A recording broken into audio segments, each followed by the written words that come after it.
Bonjour à toutes et à tous, donc aujourd'hui une nouvelle vidéo au top 100, le numéro 26, et donc je vais vous parler du groupe Metallica et de l'album And Justice for All.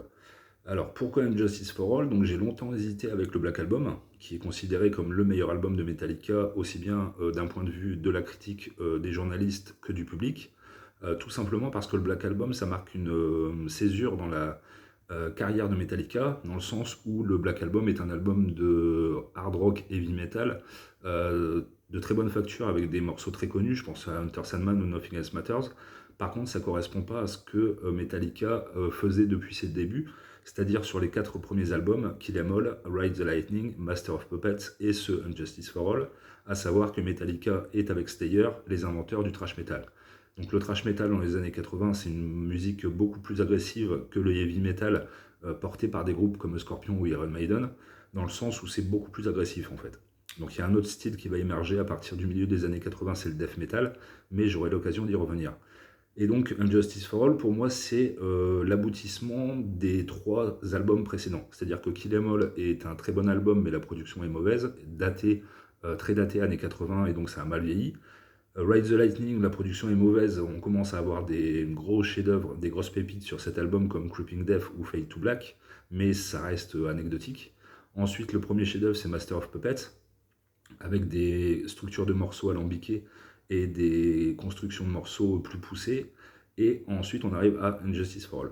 Et donc, pour l'anecdote, Injustice for All de Metallica, c'est le premier CD que j'ai acheté. C'est-à-dire que j'ai découvert la musique de manière sérieuse à partir de 91 avec le Black Album de Metallica et Nevermind de Nirvana. Mais à l'époque, mon père était disquaire, donc j'avais les CD gratuitement en fait. Enfin, je veux dire, les CD, ils étaient copiés sur des cassettes et tout était gratuit. Et donc mon père a vendu son commerce en 93, et donc à partir de 93, j'ai dû acheter des CD, forcément, puisque j'étais déjà passionné par la musique. Et donc c'est le premier CD que j'ai acheté. Et avec le recul, donc je l'ai acheté en 93, on est en 2021, donc ça fait 28 ans. Et ben je pense que c'est le CD que j'ai le plus écouté de tous les CD que je possède. Parce qu'ils ont réussi l'exploit de créer des morceaux de plus de 9 minutes, sachant qu'il y en a quand même 3 sur cet album, deux morceaux de plus de 9 minutes, et on s'ennuie pas une seconde, quoi. C'est-à-dire que ça se renouvelle tout le temps, les riffs se renouvellent, des solos de guitare monstrueux, tout l'album est une perfection absolue.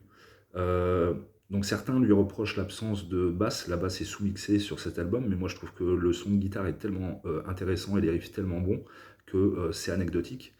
Et bah, je vous conseille, hein, forcément le tube de cet album c'est One, c'est le premier clip qu'ils ont fait durant leur carrière. Et donc voilà, pour moi c'est le chef-d'œuvre de Metallica dans le sens où la formule thrash metal est poussée à l'extrême.